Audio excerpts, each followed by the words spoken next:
টাকাতে সে man of the match, তাকে man of the ম্যাচের পুরস্কার নেওয়ার জন্য অনুরোধ করছি।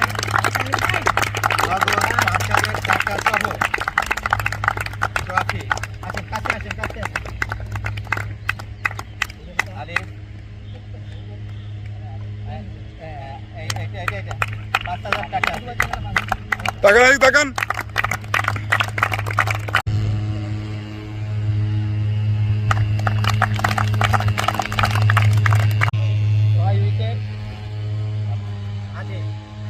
তাকে বল নেওয়ার জন্য